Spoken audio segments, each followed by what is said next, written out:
Hey, everybody. Thanks very much for hanging out with us today. We're here. We're hanging. I got my man hanging with me. I got him. I convinced him. I said, come on, TMZ's calling. Let's get you to Bel Air, Hollywood, A-list celebrity. So I tracked him down, sat him down, said, come on, find me some time to hang out. Let's share some stories and talk some BS and share about produce a little bit. Everybody give it up for the VP of Sales and Marketing, the king, the keeper of the keys, protector of the poor, the one, the only from DNO Produce. Give it up for Jeremy Taylor. Welcome, man. What's up, Todd? Chilling, brother. Just hanging out with you today. It's the highlight of my day is hanging out with you. I've been pumped all day for this experience, especially to talk about produce, what you're doing. You're out kicking ass. People are paying attention to what you're doing. DNO's doing some big stuff, which I love, and I can't wait to get into. Talk a little bit about The Ohio State University, where you're from, because I love to give people from The Ohio State University a hard time. Why do they call it the, by the way? Why do they put the? Is it like I'm in the prison or I work at the McDonald's? Is that what you guys do that for? Is that the reputation that precedes us? I think that most of what's happening. You know what? I think somewhere in my freshman class they told me what that meant. But as like most people in college, you get rid of most brain cells before you graduate. I couldn't tell you anymore, right? Like where it comes from. Even like being from Columbus, like you still have to say like Columbus, Ohio, it's that we don't get that same name recognition. I think. Well, sure. People might get lost if you don't say Ohio. I mean, really think about it. I mean, I know I'm not really trying to pick on people, but you might get lost. Ohio is not like a place where like everyone can knows how to get to for sure. But yeah, no. Look, we make it work. I'm proud of where I'm from. That's for sure. Absolutely, you should be. Yeah, absolutely. Hey, Columbus is a great city. I have no doubt about that. But The Ohio State University is certainly going to get a little bit of my IR, and we'll get into that a little bit more. I can't let this go without a little bit of the scarlet and gray or whatever your colors you try to pretend you be. And we'll get into what a Buckeye is because everybody should be named after a nut. Anyways, let's get rolling on this. Let's talk about DNO. Let's talk about you. We'll get back to Ohio State without any doubt. But before we get going, brother, tell everybody a little bit about who you are. Give them a little bit of your bio and your journey to today hanging out with me. Yeah, I won't bore people for sure. So I'm Vice President of Sales and Marketing at DNO Produce. Quickly, DNO Produce is a fresh cut processor, wholesale distributor in Columbus, Ohio. We service most of the Great Lakes, East Coast area with fresh cut products for food service mainly. We really kind of know a lot about us. People know us for our school items. That's where we K through 12, individually packaged snack packs. That's where people know us. I've been here 7.5 years, which feels like 7.5 minutes, but also 70 years at the same time. It's just like, man, produce is like dog years, like, but backwards. It'll wear you down. Dude, that's well said. Dog years, but backwards. So it feels like a lot longer, right? I can't even remember what life was like before whatever that was. But when I dig into there, before that, I worked with a startup technology firm that sold to Aramark, Sodexo, Guggenheimer, local products mainly. How does Aramark source products from local farms? And surprisingly, it's extremely difficult. Unless you work with people like DNO, and that's actually how I ended up finding this team. And before that, I'm from Columbus, Ohio, went to Ohio State University, started some of my own firms in college and found some success and found some failures too, with that too. And but fell in love with this business, this industry, the people more than anything. It's been really fun. I've got a really good opportunity to be involved with a great team, great culture, and here we are, man. There's no secret sauce. It's just this is where I ended up. Dude, I've been in this business a long time, and I do coming up on 100 of these broadcasts now, and it's amazing to me that everybody says the same thing that you just said. It's the people, it's the connectivity, it's this business. It's in your blood. You can't imagine doing anything else anymore once you get into this business.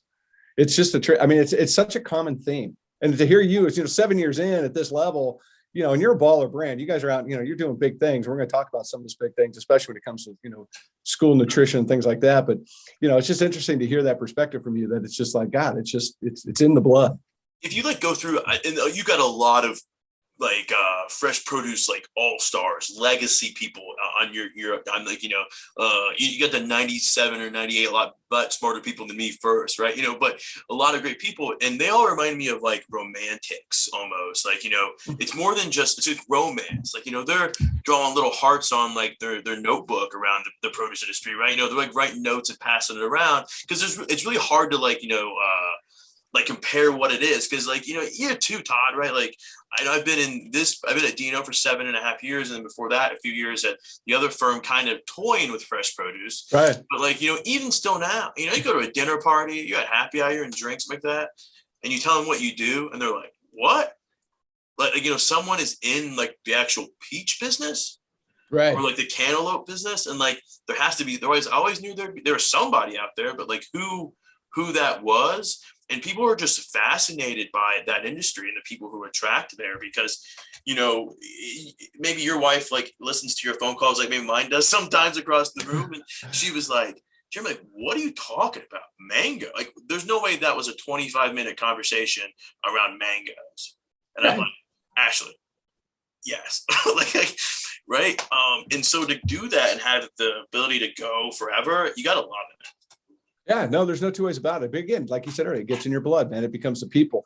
And I think that's one of the things that I found in my career that's the best is the people.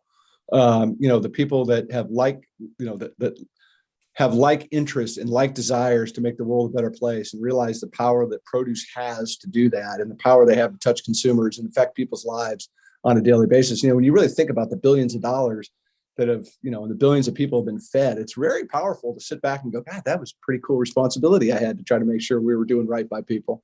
I try to be that little piece of the wheel, right? There's a lot of people involved. I just do my little piece, go home at night, put my head down the pillow, doing the right thing. But it's amazing. I mean, I don't know, I had all these big ideas for what I was going to do professionally and personally and all those types of things. And, I never thought, man, I probably want to sell apples. That's what I want to do. Like, don't say that.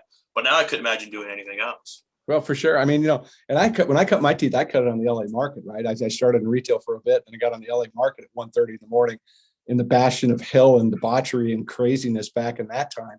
So, you got to be committed if you're getting up at 12:30 in the morning with David Letterman and driving into downtown LA at 1:00 in the morning, 1:30 in the morning. But you're right. Imagine doing that and going, you know what? I want to do that forever.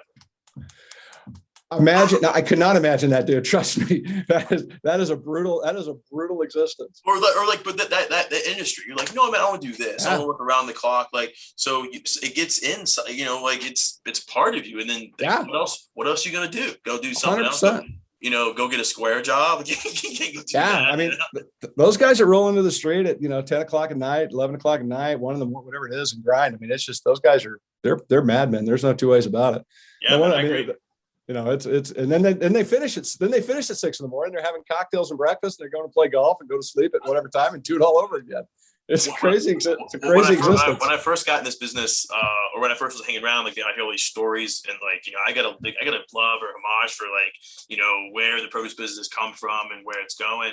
And when I first started, there'd be folks that come in the warehouse and we just, they tell me all these tall tales that almost don't even seem real. Like, some I can't retell on a podcast like this. I can't, it's can. like, yeah, you can. You can tell anything. But like, he was like, yeah, what we do is we'd unload the broccoli and, that'd be around 9 a.m. or so, or no, it's around 3 a.m. And then we put some of that ice on the beer and get it cold. And then around 6 a.m., right, or 6:30, shipping be all done, go out in the parking lot and start drinking. Like, that's what they would do. And this is, like, what? Dude, I can remember those guys firing up these big 50-gallon, drum barbecues at 2 o'clock in the morning, 2:30 in the morning, and they're cooking steaks and corn as if it's, a backyard barbecue. It's just a whole different world. It's pretty fun. It was a pretty fun way to cut your teeth. There's no two ways about it. I learned a lot from a lot of really, really good people. That's for sure. So let's get into I want to talk a little bit about DNO really quick, because I think what you guys, are doing is some really powerful stuff. And I want to make sure that people understand what you guys are about, not only as a business, but I mean, some of the, the philosophy behind your business. Because you guys have been around, you didn't start yesterday. You guys have been around a while. You've got a good history, really built around what local produce means. And you touched on a little bit earlier about, how do you deal with local produce? And I know you guys are really powerful in that space. Yeah. So, why is local produce, feel so important to DNO? Thanks for joining the Todd-Versation. And now a word from our sponsor. Hi, I'm Abby Pryor, Chief Commercial Officer at Bright Farms. On behalf of all the Bright farmers across our great country, thanks for listening to Todd-Versations and Todd-Bits. At Bright Farms, we care about the health of our planet and its people. Our mission is to give more people access to the freshest, tastiest, cleanest, and most responsibly grown salads available. We grow our salads by harnessing the power of the sun in our advanced greenhouses located close to your grocery stores. Our salads are delivered in as little as 24 hours after harvest, so every Bright Farm salad you buy is fresh, tasty, and sustainably grown. It's a big job looking out for the health of the people on the planet, but we're up for it. So give one of our Bright Farm salads a try today and become a part of our Bright Farms family. Thanks so much.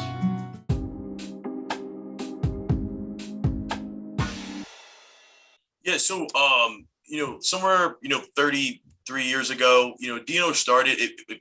Tony DeNovo, who's our founder, purchased a local co-op, right? Right. The DeNovos have been in produce a long time, right? And like every good family business, had a lot of in breakups and matchmaking and stuff too. And when Tony broke out and started his own thing, he bought a local co-op and really cut our teeth, right, on procuring local products from farms and selling it. And it's kind of that, at minimum, that legacy is kind of carried in that appreciation for our community more than anything. And I think that's actually how we started in schools and stuff too, which is at the very minimum, you got to take care of the community. And then so you start working with one school district and another. And then, they, like any good government dollar, they want to buy as much domestic and then buy as much local and spend that money in compound interest. I'm just going to be hard sold that there's a bigger way to make an impact financially, financially, environmentally, socially, then spend as much dollar close to home as possible. Now, in fresh produce, it's certainly not that easy, right? You can't just go buy oranges in Ohio, right? It's not happening. But no, if you're going to take your opportunity to spend a lot of time locally, selling customers, working with them, the least you can do is try to find ways to continue that kind of cycle of dollars and cycle environmentally, reducing carbon footprints and things like that. We do a tremendous amount of business in, food banks and other social programs as well. And it kind of all collects it. The mission that schools have and food banks have and we have all realign that we're just trying to make fresh fruits and vegetables really easy. And the easiest way to do that is to buy them down the street or in the state and then buy them from California. Now, our business has grown a ton and we're procuring obviously from across the country and, importing, exporting, all kinds of stuff. But that's still really rooted in our business. We really take care of what's at home. That starts with our employees and everything. So, local is so much more than just buying local product. It's supporting the local communities that we're surrounded in. Yeah, I love that. And it is, it is super important. And it's important to your customers, right? I mean, I think it goes back to that old, the tagline that USDA had, know your food, know your farmer type mentality. And I think that people want to know when it is corn, that's from 100 miles away. I mean, it has value. And I think that leaning into it, obviously to uplift your economy is one thing and uplift your communities as well. But I think it's really important that the consumers have that opportunity. Let's face it, a peach coming from the San Joaquin Valleys, worth calling out, right? No different than an apple from upstate New York. I mean, there's some good product that comes from these, and that local feel is so important. Yeah, and my consumer is not just the kids who eat my product, because honestly, most 8-year-olds, it can be hard for them to get really excited, right? Whatever, but their parents really care, their teachers really care, and that's a big deal because if you're a school food service leader, right, and you've chosen that school food service is your path for a career and you really care about it, it's because you actually really give a damn about your community. You have to invest your time to feed the children in your community. You are going to want to continue that through all of your decision making. So farm to school, that stuff, it's all right there. So it's just that's what they want, right? And if you're going to spend your money with me, I will deliver what you want. And and God forbid it's the right thing too. So it's not like you're selling cigarettes, right?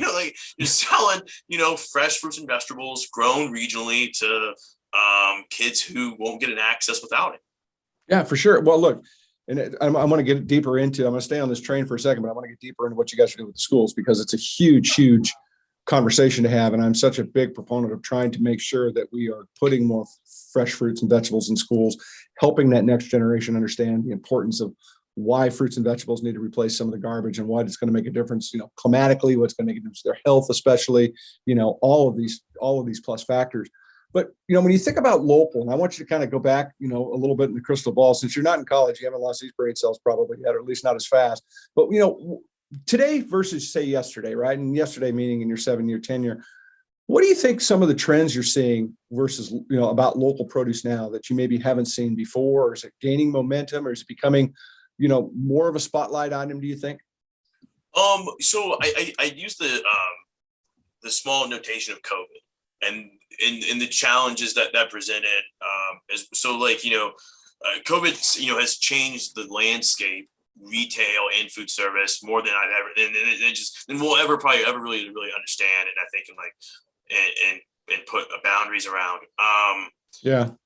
Local is as important to my customers than they ever have been. But I think that their scope is changing more around how they categorize local, but also that local is more than just where it's grown. Yeah. Right. Which is they're using regional and local, so distributors or processors like myself. Right. Someone wants to spend money here instead of with a California. Those decisions are all going there, right? Local trucking companies, right? Local employees, right? What that all looks like. So I think that local scope is becoming at least more broad on how you define local as far as in miles, right? But also what is buying local produce, right? Mm-hmm. Doing business with a DNO versus, someone who's a national corporation.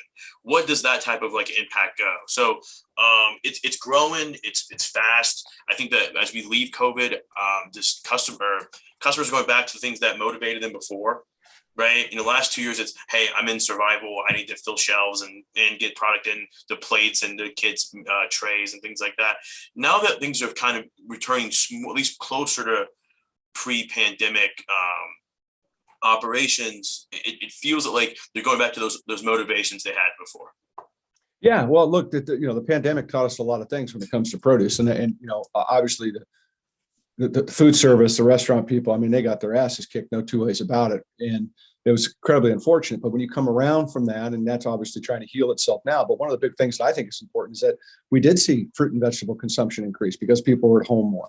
So now they are a little bit more vested, and as the economy, and I keep preaching from this soapbox consistently, and I'm trying to get the messages out as much as we can. As the economy starts to continue to get in trouble and to get worse and to start to become a bigger problem for every American, fresh fruits and vegetables have a tendency to now, based on past history, to decrease. And so we've got this forward momentum that we could potentially lose through the economy. And there's this balance of trying to keep that attention, that consumer attention, back on those healthy choices that they were just making 6, 8, 12 months ago, moving us forward. Because again, you're just not going to live. You're not going to live well in a 79 box, whatever the hell you get at the grocery store, right? It just doesn't work out.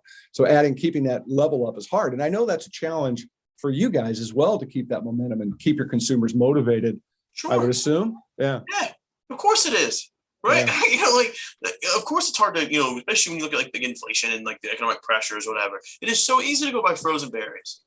It's so easy for the schools to want to just keep what's easy, dried cups, dried, things like that.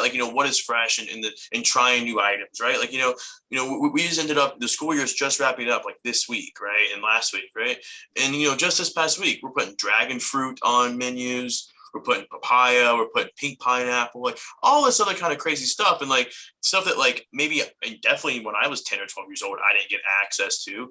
And so it's really important for us as a company, but also as a society, as an industry, to continue to press it with schools, because if they're not getting exposed to consumption of fresh fruits and vegetables at a young age, right? It's only a self-fulfilling prophecy, right? You get customers at 8 years old, and you get all the people that surround them, and they go tell their parents they want to buy a peach at the retail store because they got it, at school. You kind of need to set that tone, because if we think that, guys like you and I, who want to continue to grow the consumption 20, 30, 40 more years, at the pace we're trying to grow it to, if you're not starting with children and with kids, then it's just never going to get there. You'll be like me. I grew up, right? meat, potatoes, right? Like potatoes and corn, like the only fresh vegetables and like I ever ate, right? Which is like, it took, if I wasn't in the business, I couldn't imagine what I'd be eating, right? But Right. we have to start with kids because like, that sets the tone for who's going to eat fruits and vegetables for the next 2 generations. Preach, brother, preach, man. You got an ear with me. I absolutely 100% agree. I mean, I think it's the best investment that any produce company can make is going back downstream and uplifting those young children in any way it can, whether you're working with service organizations, whether to your point, you're doing work directly with the schools, whether you're working with organizations that are uplifting communities by getting produce out to kids, whatever it might be, even like a Brighter Bites, things like that. I mean, people got to step up and recognize that the next consumer that you're not thinking about is the one that's going to crumble you in 5, 10, 15 years. And I think that's a mistake if we don't. And the pandemic, to my point earlier about consumption going up, consumption going down, a downturn economy, it's even more important now to be reaching out to the kids. I 100% agree with what you guys are talking about. One thing that's always interesting to me is like, if anyone ever like understands the value of like zooming out and looking at things over multiple years, it should be like produce people, right? Like if anyone understands that, like the growers and farmers, the investments that get products off a tree, right? You know what it's like, right? To grow apples, or how long it takes, right? So if anyone should understand the value of what it's like to zoom out and focus on large wins and large sweeping trends, it should be the fresh produce industry. And so to do that, right? Long produce trends, invest in fresh fruits and vegetables and children. And I think that our industry organizations are doing a great job with that. IFPA is getting really behind it, but it's more than just like what DNO and IFPA can do. It's what you're doing at home and what you're doing to support that and lobby and things like that. So yeah, I mean, I just think that it's how can you not get behind it? I agree 100%. I mean, to me, it's, excuse the pun, but it truly is low hanging fruit that it's not going to take a big lift to get into. I mean, and I think about, I had Corey Martin on the broadcast from Oppenheimer, and she talked a little bit about going to the grocery store with her kids, and her kid loves dragon fruit. And she's like, this stuff that, right now it's like, I don't know, $8.99 a pound. It's not cheap. But she's like, if that's what she wants and it's fruits and vegetables, I'm going to figure out a way to put it in that cart to keep her engaged. You have to, and you have to. So, let's talk about schools specifically, because I'm a real fan of this process of trying to increase fresh fruit and produce, not cups packed in sugar like I had when I was a kid, right? Or not the fish sticks that all mimic the exact same fish stick, right? Fish stick 1 was the same as fish stick 500 out of the box.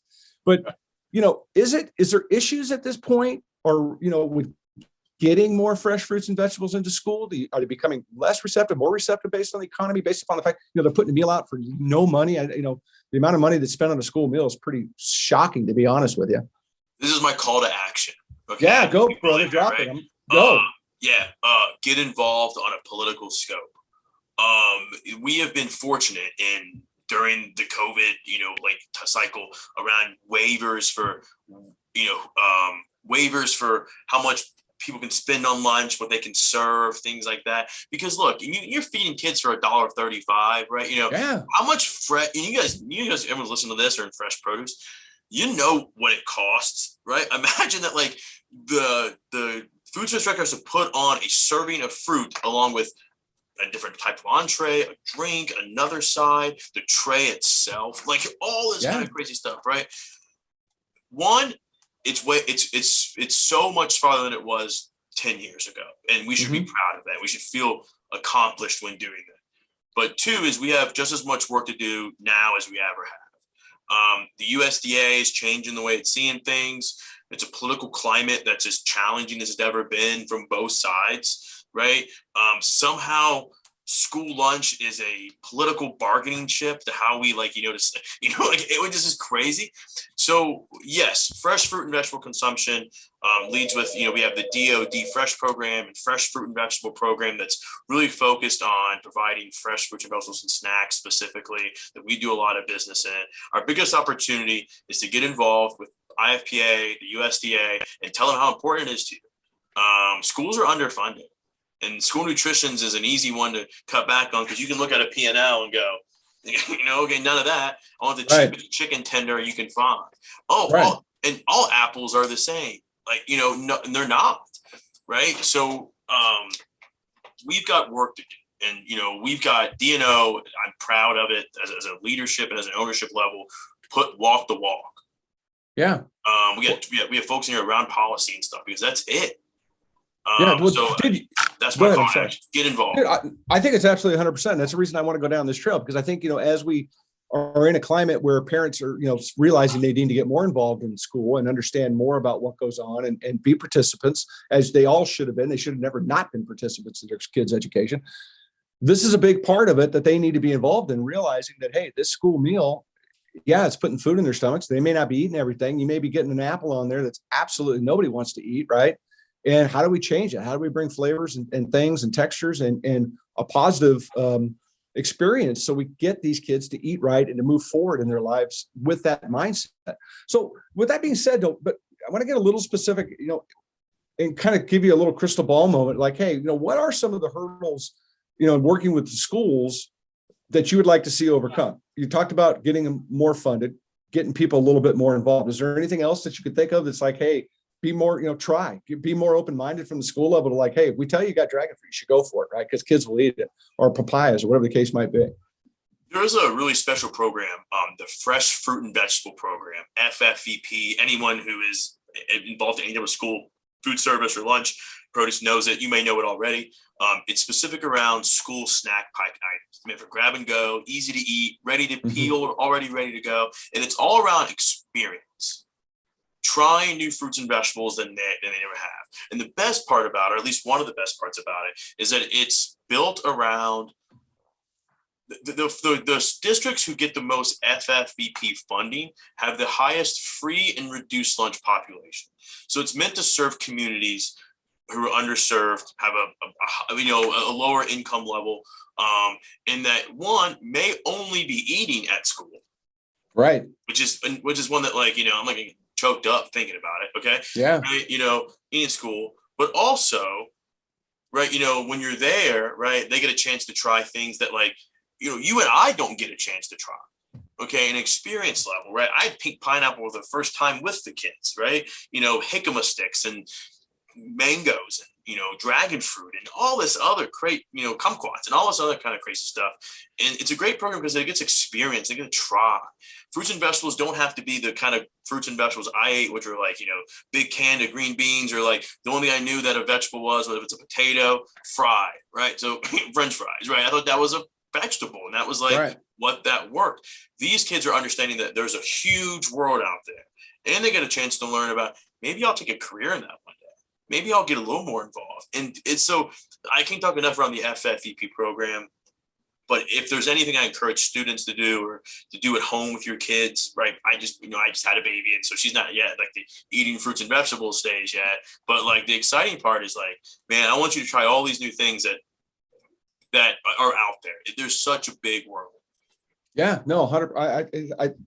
You're preaching to the choir again, brother. It's so important. One of the things that really impresses me about what DNO does, and probably better than a whole lot of people, is that you guys literally, I think, will do anything anybody asks, or at least you will find a way to figure it out, whatever, stand on one leg and whatever it takes. I mean, you guys will do it, but which is really powerful back to your customers. But, when I think about the degree of follow through that you guys have and you provide, making stuff work for your customers, are you seeing, because the ability that DNO has to, to morph anything into something and to go down that trail, are you seeing it help increase school consumption at all? Do you think it's making a difference? 100%. Yep, without a doubt. We're big enough to handle the volumes of like extremely large districts, right? And I service a lot, right? But we're small enough to be nimble, right? Yeah. And at the end of the day, like, it doesn't matter unless the kids are eating it. So you know what? I got to go a little bit farther than maybe the other guys or gals, right? Or the competition. And sure, that's okay, right? Like, you've seen like even some of our marketing stuff, and like it's goofy and fun. It's like, you know what, man? Because I'm not Taylor Farms, right? I'm just not, and that's okay, right? So I got to do some things to make sure that, like, we're extremely valuable. Right. And to do that is, like, I've got to be able to, like, go meet my customers where they are. And I wish it was like, well, that's the way we do it. That's how I sell. That's how our product, but it's just not. My customers and so, like, I think like my operations team, and they're excellent, and they do just some of the most phenomenal things for customers, and that's it. We just have to go meet our customers where they're at. Yeah, well, I mean, look, if you take a look at your availability list and you take a look at everything you guys do from slice, dice, twist, turn, up, down, left, right, whatever the hell you want to call it, it's impressive. And I think that fact that you guys do that and that willingness to go down that trail, especially when you start leaning into schools, is just incredibly powerful. I mean, I think, and I hope the school districts are embracing some of that and recognizing that, hey, we can try, be willing to try and get stuff out there for these kids. Cause I just think it's so important that we keep uplifting, the diets of these young people. You got it. Yeah. When you got the competition for the apple slices or whatever isn't other apple slices. It's Doritos. Yeah. It's got a surfboard on the front of the package and it's cool and it's got lightning bolts and things like that. And then you got apple slices. Yeah. If it's not having fun, then like that's the whole thing. I think that like the approach of health and nutrition has been great for us. But to get that real consumption level, it's got to be action and adventure. And that's what's going to get kids excited. Yeah, there's no doubt. I mean, you've got to make an experience, but and I think that plays too. And I was going to kind of lean into talking about consumption as a country as a whole too, and get your thoughts on how do we get everybody keeping that momentum from the past moving forward this economy. But, it's so important that the experience that you create in any kind of a food business be there. Right. Because nobody's going to want to buy that peach or pear or whatever it is, and it'd be shitty. And then all of a sudden it's like, well, I'm not buying that again. Right. So you got that one chance to get it right in a lot of ways. It's important to keep that in front of people. And I know even with kids, they try something once and it doesn't work for them. They're not going to go back. They're just not. Yeah. Yeah, dude. And that you got it right, man. I don't need to convince you. Right. I mean, you get it. Right. And then the same thing that happens around like with like making it great for the students is like, the only way that's going to work is if your employees are the same way. Are they committed the same way? Like, yeah, man, I'm supposed to be committed. Right. Like, that's the thing. It's like, but like, are all the other people here committed to like this big goal and mission? But I think you have to get to where consumption is at. You have to try a little harder. I mean, I'm not sure, Todd, I think you have kids, right? But like, you definitely remember, I'm assuming trying to feed them and getting them to eat anything, right? That's not their favorite food is probably difficult, right? Yeah. So, imagine doing that at a scale among when like they're sitting at the lunch table among their friends, trying to be cool, right? Who's got the Capri Sun, right? Whatever kind of stuff. And then you're like, and you want to be the cool kid and you got to eat the cantaloupe chunks. How does that become what everyone wants to do? And that's our job as an industry. Well, there's no two ways about it. Well said. And I think it's so important that we keep this conversation about consumption up as a whole. And, obviously schools are the place to, put a lot of energy in. But I mean, even for adults, even in the retail sector, even out there today, we've got to keep this thing up. We've got to invest in, putting energy into increasing consumption is certainly a great way to reduce food waste. Right. And my next question to you is like, what does the phrase reduce food waste by increasing consumption mean to you? Right. And I think it's important that we recognize that, we want to, the number one way to stop to some of this big problem with food waste. Here's one for you. I've shared this in a long time. In America, the food waste issue in America is equal to every single American throwing away 650 medium-sized apples. That's the food. Yeah. So, I mean, if you were to do that math, if you were to take the population of this country, let's call it 335 million people, multiply it by 650, you'd have to turn your phone sideways because the number's too big for it to play up on the calculator. It's crazy. And it's just, when we think about that and we think about these kids, God, it just seems like a natural fit for produce to just be leaning down and just leaning into these kids and driving it home in their own communities. It just seems just so logical. Yeah. I like the idea. You're right. Like waste issue is a consumption issue. That's it. Right. There's some really smart people, a lot smarter than me, especially on the retail side, that would talk around like eating seasonal and eating things when they're supposed to, when they're naturally supposed to be eating and stuff, right? When there's a big glut of things like that and trying to grow that consumption, but you look, I definitely don't have any type of like, silver stake on how to like get us there. What I know is like, if I do a little bit extra and helping kids eat, I did my part. Now it's on everyone else to, get excited about their part. And, it is, man, tough, but we're working on it, man. I appreciate you letting me get on my soapbox around. No, dude, it's too important of a topic not to elevate and keep talking, because you made a really, really great point, and I want to come back around it. You talked about the kids sitting in the lunchroom, 35 kids on one giant table, right? And to your point, Capri Sun. I'm not going to eat the cantaloupe because it's not cool. This guy's got an Oreo. I'm going there. Whatever the case may be. Yeah. The important thing is that we can get these kids to try those cantaloupe slices. They're eventually going to go home to their families, or they're going to go home to their house, and there's going to be 5 people, 4 people, 3 people, whatever the number is that's in the house. That's an important conversation now that they can have. Like, I had cantaloupe today. It was delicious. You hit it on the nose. There you go. I used to, like, when I was a little brass, or, you know, I'm around some folks I know, I always say, hey man, you owe me dividends for all your sales in your communities, because I know I instigated it with the school or whatever it is, right? We got Yeah. But like, yeah, like it's compounding. It's compounding in a way, like, you know, maybe you remember shopping with some of your, you know, kids, whatever. If they really, really want something to go in the cart, it's going in the cart. Correct. That's just it. Because if not, they're melting down, right? What if they did that walk in the produce aisle? Right? Because that's probably the one area that it's not going in. It's like they're getting a cereal or getting a whatever, juices or snacks, right? What if like kids were like beating their parents down to put peppers or cantaloupes or honeydew, whatever, pineapples, right, in the cart, right? That's where we can really win. And then then everyone feels better, and we're doing the right thing. So we got a lot of work to do, but you know, I don't know if there's a bigger way to compound your efforts than with children, right? If you're 100%. serious around consumption, you know, there are probably people who like all through the industry, consumption. If you're not having kids as a very large part of that, then I think you might be misfocused. That's all. Yeah. No, well, you know, look, dude, I mean, go on TV. You're getting advertised for sodas. You're getting advertised for chips. You're getting I cannot tell you the last time I saw a produce advertisement on national TV saying, hey, go eat more apples. Go eat Someone more pizza. owes me my Got Milk campaign for fresh fruits and vegetables. Dude, right? I'm on board. Let's How go. many milk mustaches did I do growing up? Unbelievable. Stone Cold had one, right? You know, like right, okay. Like people had like milk mustaches. You'd go around and everyone wanted to have one. You show your friends, and pictures or whatever. Okay. And then like, you know, like, and you know what, man? They didn't like say, oh, only buy chocolate milk, only buy it from this guy or this whatever. They just said milk. Get milk. Yeah. So Agreed. like, that's what it's going to be. Like, eat fresh. And there's some people who are working on that right now, which is really exciting, right? And that's great. We need it. But, you know, we got to get people who are exciting, right? That's why action adventure. Until like, you know, all the YouTube stars, all the TikTok influencers, like the coolest thing to do is be a part of fresh fruits and vegetables. We're not there yet. No, but we need to be. And I'm glad, you know, again, I think conversations like this plant seeds, right? You know, put some thoughts in people's minds like, yeah, what are we doing? And what are we doing? You know, I'm a wholesaler and, you know, wherever.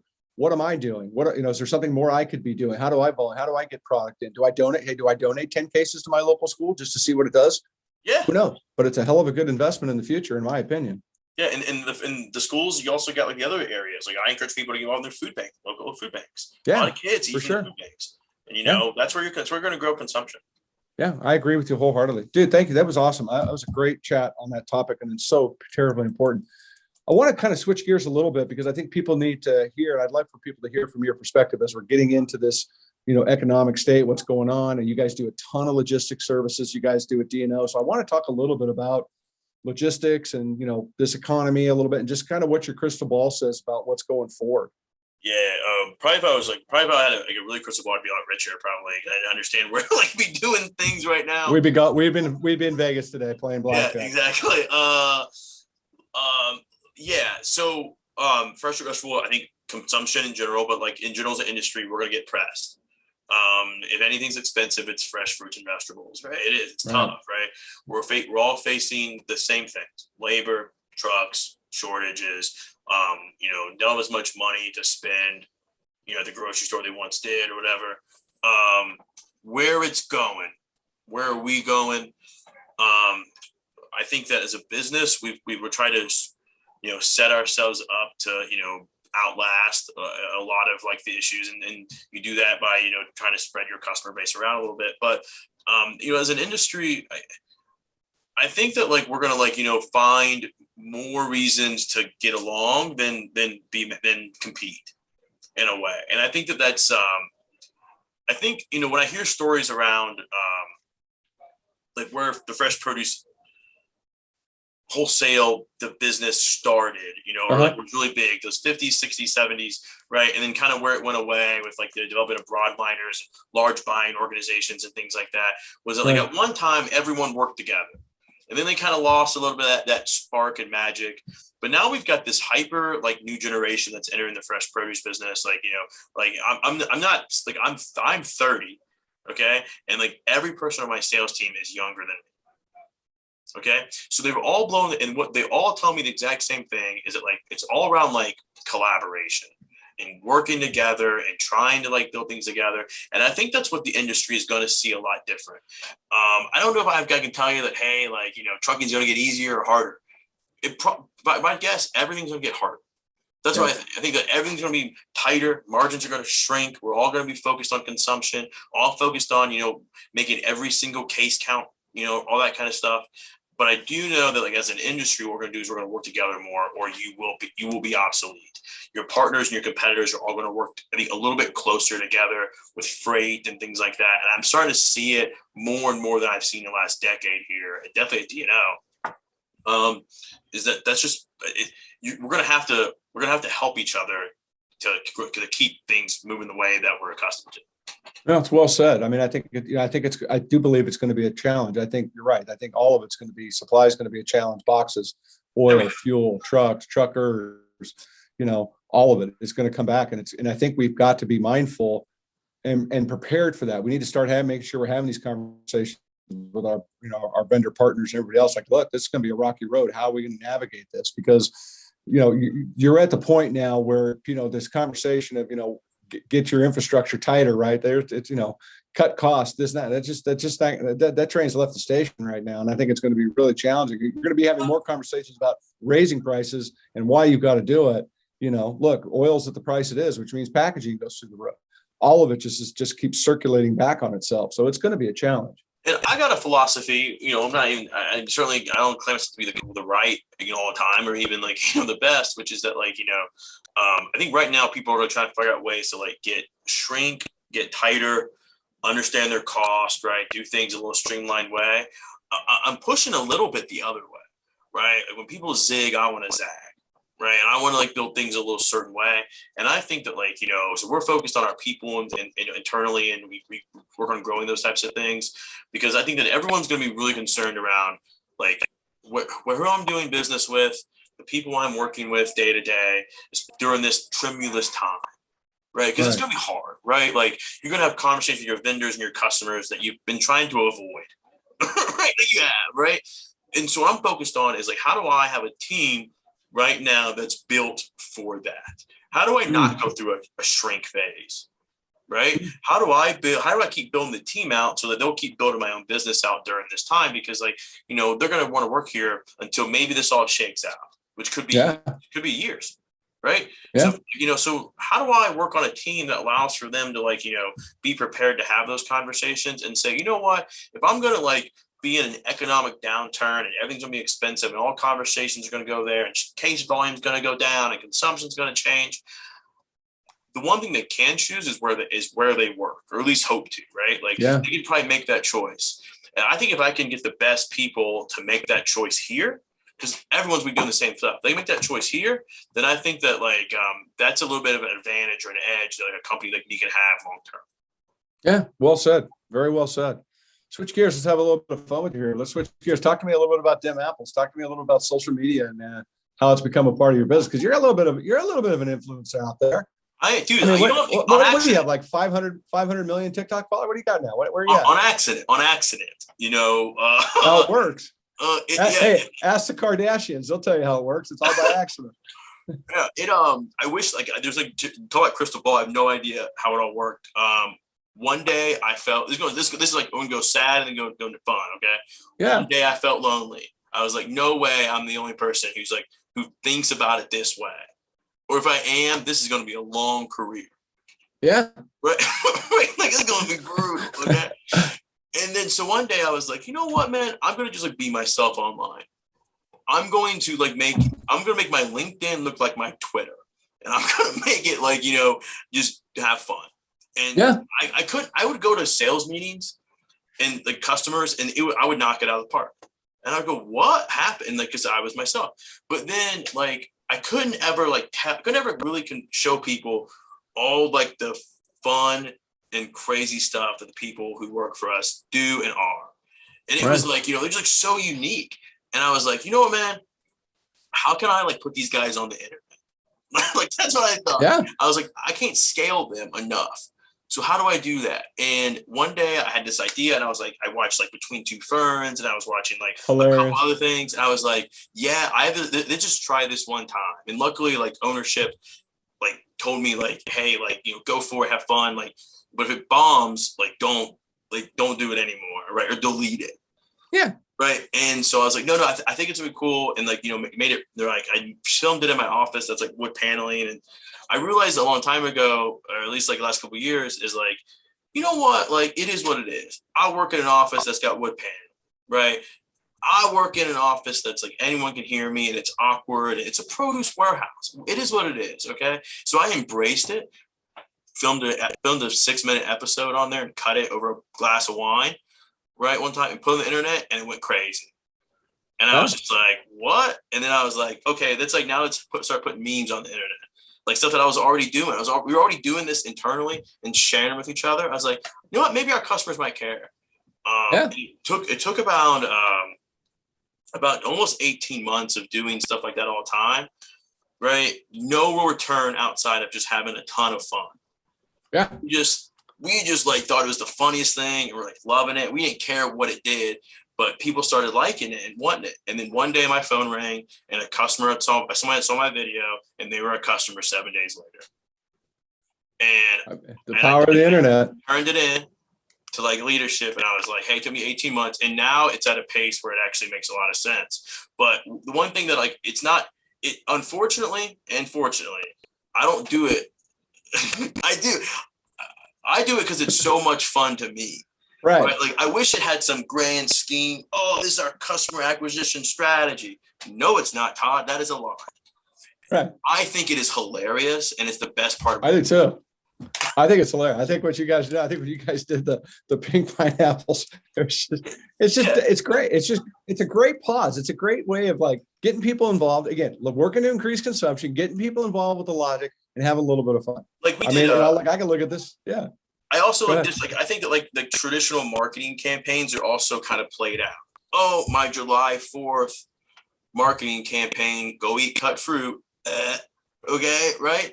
That's why we did April Fools, right? I picked the other one, right? Like whatever one, like I picked the one, like, I always say it's like, like whichever, what are you doing? Okay, I'm gonna do the opposite because like, I probably can't go beat you over there. But like, I bet you no one make a better April Fool's joke than me. Like, 100%. And it worked out well. So look, it's fun. And like LinkedIn is like, and these people who like, I think thought that way are now saying like, now we can converse and they're doing it too. And like, there's like more and more fun, cool stuff going on. Like this guy, Albert Perez, I don't even know who he works for, but he just like put these videos about mangoes on and this guy's like really funny. And like, I'm starting to see more and more stuff like that. And now like LinkedIn specifically and email is like what I always wanted it to be. Yeah. Right. And like, now it's fun again. So I don't know. No, dude, I think it's great. I think it's absolutely great. People ask me when we talk about like this platform that we have, what do you think about this or other people? And it's like, look, I don't give a shit because my conversation about a peach isn't your conversation about a peach. But the bottom line issue is now it's two conversations about a peach. That's what's going to win the day. So for your point too, is when you're out there having fun, you're winning the day, you're putting a smile on somebody's face, but you're getting them to, and you're getting them to sit there and go, well, I never thought about a pink pineapple. And all of a sudden now I'm sure your pink pineapple sales, jump. People got more involved. Yeah, it's beautiful, dude. It's great. That's it. That's the whole thing, right? I will sit in marketing meetings, and Marissa Dake, who's on my team, who's just incredibly smart, right? And she runs our marketing communications, and at first we'll start with what are these outcomes, and eventually we're like, this doesn't matter anyway. We know what's going to work. I can't tell you what it is exactly. Like I always say, what we try to do is we try to hide the spinach in the smoothie, right? You're drinking spinach, but it sure don't taste like it. Right. So, that's kind of like the entire marketing strategy at DNO. Is it we are hiding the spinach in the smoothie. Yeah, And we're I just love like, and that's it. That's how we just figured it out. But like, there certainly is no method. It's what do we think is really funny? Like, we got one that's coming up and it's going to be insane. Good. I can't wait. Yeah. Good, man.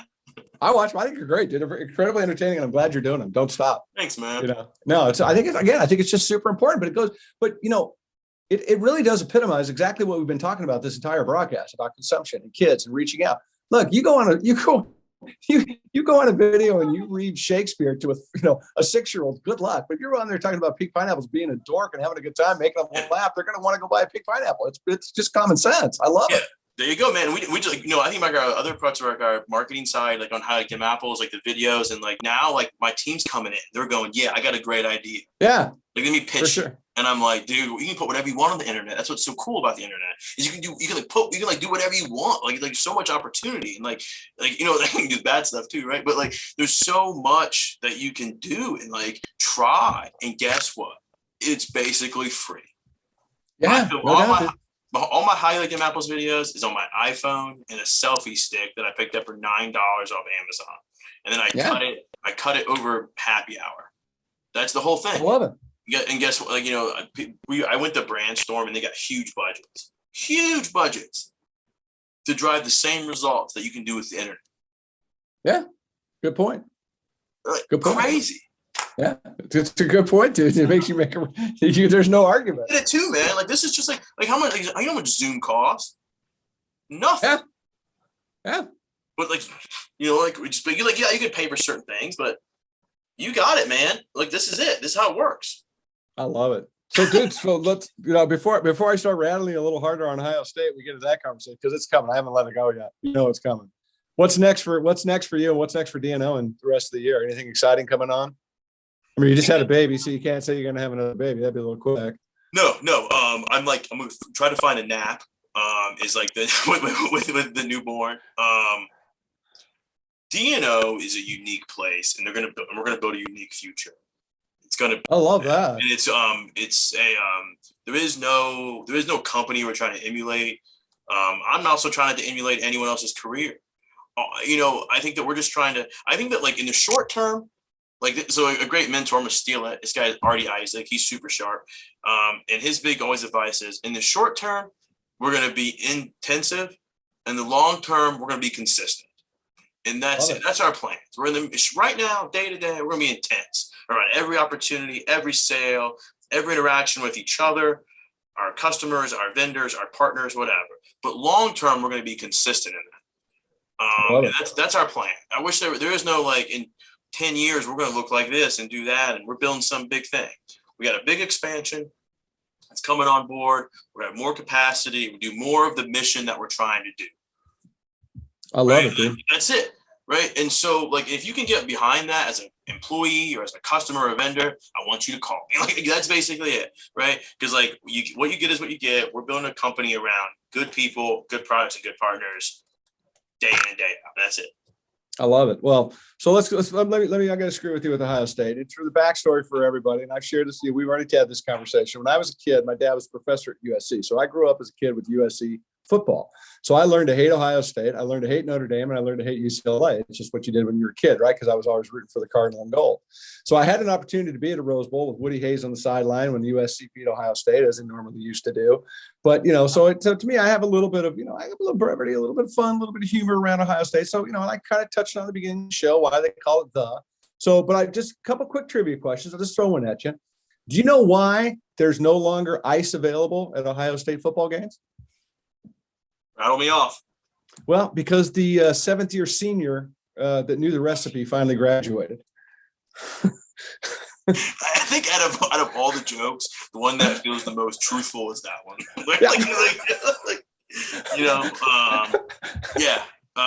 Football or die for sure. Going to Ohio State. Yeah, there's no two ways about that. And I saw today, and I read the story about the football player that was almost killed in that tragic horse riding accident. He fell from the horse and he almost got trampled. Did you see that? Tell me. Well, the good part was that the manager from the Walmart came out and unplugged the horse, so it was okay. That one's actually really good. That one is actually super sharp. I like that one, dude. I'm gonna steal that one. But it's funny, man, because usually the guys who pick on me are the guys from Ann Arbor, right? Michigan. Right now, like we haven't had, it's like, you know, we've been able to Ohio State, we've been able to kind of like ride that horse, maybe not that same horse that we fell off of, but a horse for a long time around Hamlet. We just keep beating up Ann Arbor. That's enough, right? Yeah. That's starting a little bit change. That's starting to become a little more competitive than it used to be, right? But yeah, you know, we can't seem to ever get too many fans. We're a pretty hated school. I think like no one, like, unless you're in Ohio. I grew up in Columbus. You know, I remember making all these college applications, and my parents were like, "Hey, that's cool, but like you're gonna go to like Ohio State, right? Like, you know, like the basement, like, you know, everyone's basement had an Ohio State basement, or whatever." But yeah, I didn't realize how much people didn't like them as a football team until I left school. Yeah. I was like, well, you guys are good. Yeah, but you win, right? Nobody likes teams that win all the time, right? Let's be honest, right? You know, you guys are good. You're always, somebody's always the underdog.